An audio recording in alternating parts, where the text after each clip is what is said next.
अस्सलामुअलैकुम, वेलकम है आप सभी का इस नई वीडियो में। तो आज का ये वीडियो जेके बोस क्लास 10th के बच्चों के लिए बहुत ही ज़्यादा इंपॉर्टेंट रहने वाला है। जैसे आप सभी जानते हैं कि जम्मू कश्मीर में हमारे बोर्ड एग्जाम्स 2025 नवंबर दिसंबर सेशन के चल रहे हैं। क्लास 10th वाले बच्चों ने पहला पेपर मैथमेटिक्स का दे दिया। होपफुली सभी बच्चों को पेपर अच्छा हुआ होगा। पेपर आया भी अच्छा था और 15% सिलेबस की रिलैक्सेशन भी थी।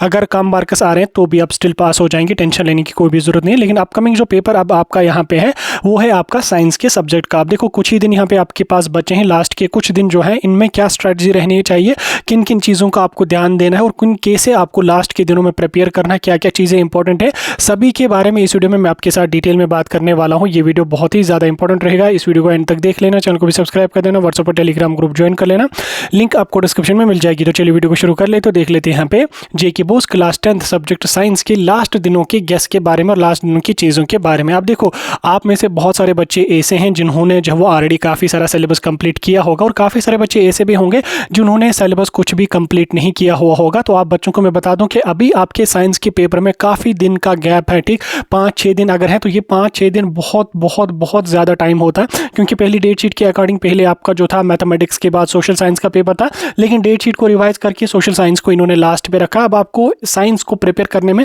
काफ़ी ज़्यादा टाइम यहाँ पे मिला। तो इसमें जिन बच्चों ने कुछ भी नहीं पढ़ा है या जिन बच्चों का सिलेबस काफ़ी इनकम्प्लीट था, तो वो बच्चे भी जो वो इन दिनों में अपने पेंडिंग टॉपिक्स, अपने पेंडिंग यूनिट्स या इनकम्प्लीट सिलेबस को प्रिपेयर बड़ी आसानी से यहाँ पे कर सकते हैं। आप देखो मैथमेटिक्स का आपने पेपर दिया, आपको समझ आ गया होगा कि बोर्ड किस तरीके के क्वेश्चंस पूछता। आप लोगों ने देखा होगा कितने आसान आसान लेवल के क्वेश्चन पूछे जाते हैं, उतना हाई लेवल उतना डिफिकल्ट लेवल के क्वेश्चंस नहीं पूछते हैं। और पहले जब बच्चे एग्जाम देने जाते हैं उनको डर होता है कि यार पता नहीं वहाँ पर क्या होगा क्या कुछ होगा। तो आप लोगों ने देखा मैथमेटिक्स में भी देखा, आप लोगों ने काफ़ी सारे स्कूल्स में काफ़ी सारे एग्जाम सेंटर्स में टीचर्स ने बच्चों को 20 ऑब्जेक्टिव टाइप क्वेश्चन दिखाए। जैसे मुझे भी बहुत सारे अपने आस पड़ोस के बच्चों ने बोला कि हमें भी जो वो एग्जाम ड्यूटी जो सर थे वहाँ पे उन्होंने 20 के 20 एमसीक्यूज को दिखाया। देन मैंने चेक भी किया सभी सीरीज के, ऑलमोस्ट मैक्सिमम क्वेश्चंस उसमें करेक्ट हैं। एक 2 क्वेश्चन कहीं पे मुझे गलत दिखे, लेकिन लगभग 20 में से 18-19 क्वेश्चंस तो करेक्ट हैं ही हैं। ठीक इस तरह से लगभग ऑलमोस्ट हर जगह टीचर जो है वो दिखा ही देते हैं वहाँ पे ऑब्जेक्टिव टाइप क्वेश्चन। अब साइंस की भी अगर हम बात करेंगे तो साइंस में भी आपको लगभग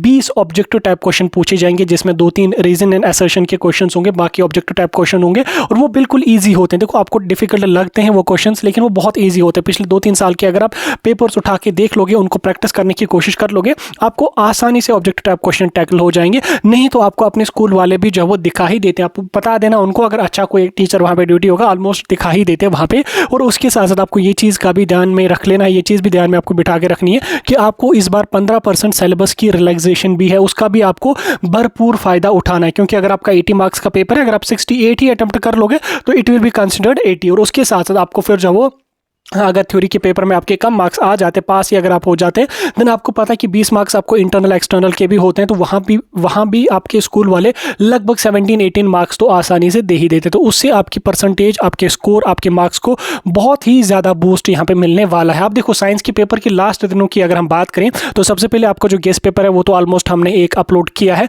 और एक गेस्ट पेपर मैं कोशिश करूँगा आज शाम तक अपलोड करने की, नहीं तो कल मॉर्निंग में आपको 110% आपको साइंस का गेस्ट पेपर देखने को मिलेगा, जिसमें पिछले 5 सालों के रिपीटेड क्वेश्चंस मैं आपके लिए लेकर आऊंगा। आप उस गेस्ट पेपर को भी एक बार देख लेना। उस गेस्ट पेपर में मैंने जो मैंने जो क्वेश्चंस आपको दिए हुए होंगे उन क्वेश्चंस को भी आप अच्छी तरह से प्रैक्टिस करना, क्योंकि पिछले 5 सालों के पेपर्स की मैं एनालिसिस कर रहा हूं। अभी मुझे जब टाइम मिलेगा तो मैं उसका एक PDF तैयार करके उनको टाइप करके आपके साथ डिस्कस करूंगा। फिलहाल के लिए अभी मुझे टाइम नहीं मिला। मैं आज रात में कोशिश करूंगा उसको प्रिपेयर करने की, या 1 बजे मुझे ब्रेक हो, 1 बजे जो है वो मैं कोशिश करूंगा उसको टाइप करने की। अगर हो पाया तो शाम को वीडियो आ जाएगा, अगर नहीं हो पाया तो कल मॉर्निंग में आपको वीडियो 110% देखने को मिलेगा। तो आपको गेस्ट पेपर मिलेगा, इंपॉर्टेंट क्वेश्चंस मिलेंगे, उनको प्रैक्टिस करिए। और उसके साथ साथ जो भी बच्चे यहाँ पे प्रिपेयर कर रहे हैं, जिन बच्चों ने अपना पूरा सिलेबस कंप्लीट किया है, तो उन बच्चों को मैं कहना चाहूँगा कि आप पिछले सालों के पेपर्स को प्रैक्टिस करने की कोशिश करें।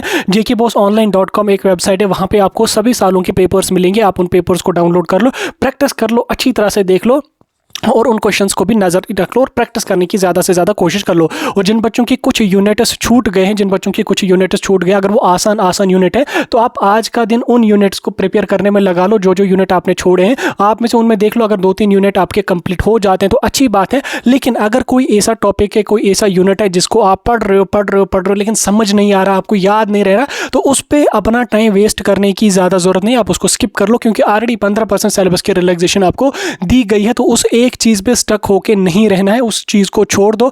आगे जो आपने पढ़ा है उनको प्रैक्टिस कर लो, रिविजन्स कर लो, अच्छी तरह से रिवाइज कर लो और उसके बाद आप देख लो कि आपका पेपर कितना अच्छा होगा और आपका कितना अच्छा स्कोर यहाँ पे आ जाएगा। ठीक, बाकी टेंशन नहीं लेनी है, परेशानी नहीं लेनी है। काफ़ी सारे बच्चे ये भी बोलते हैं कि हमने जो पढ़ा है वो हमें भूल जाता है, जब हम फिर रिवीजन करने की कोशिश करें हमें ऐसा लग रहा है कि हमने पढ़ा ही नहीं होता है। देखो, जब आप पहला रिवीजन करोगे, दूसरा रिवीजन करोगे तो इन चीज़ों को आपने फेस करना पड़ेगा, लेकिन जब आप तीसरा रिवीजन कर लो, चौथा रिवीजन कर लो, तो वो चीज़ें ऑटोमेटिकली आपको हमेशा हमेशा के लिए याद रहती हैं। और उसके साथ अगर भूल भी जाती हैं तो जिस टाइम आप लोग जब वो एग्जाम हॉल में बैठोगे, एग्जाम हॉल में आपको आंसर शीट मिलेगी, आपको क्वेश्चन पेपर मिलेगा, तो वहाँ का माहौल ही ऐसा होता है। तो जो जो चीज़ें आपने थोड़ी थोड़ी भी पढ़ी हुई होंगी वो चीज़ें भी आपको वहाँ पे रिकैप्चुलेट हो जाती है, वो चीज़ें भी आपको वहाँ पे फिर याद आ जाती है। तो इसलिए इस चीज़ को लेकर स्ट्रेस नहीं लेना है कि मैंने जो पढ़ा है वो मुझे भूल रहा है। ये आप ही के साथ नहीं होता, ये मेरे साथ भी होता है, ये बाकी बच्चों के साथ भी होता है, हर किसी के साथ ये चीज़ें होती है। तो बाकी टेंशन लेने की कोई भी ज़रूरत नहीं है। हमारी तरफ से आप सभी बच्चों को ऑल द बेस्ट। आप अच्छी तरह से मेहनत करें, इंशाल्लाह मेहनत का फल आपको मिलेगा। बाकी कोई डाउट होगा मुझे कमेंट्स में बता देना। कल मॉर्निंग में आपको गेस्ट पेपर मिलेगा, अच्छी तरह से सभी इंपॉर्टेंट क्वेश्चंस मैं आपको दे दूंगा।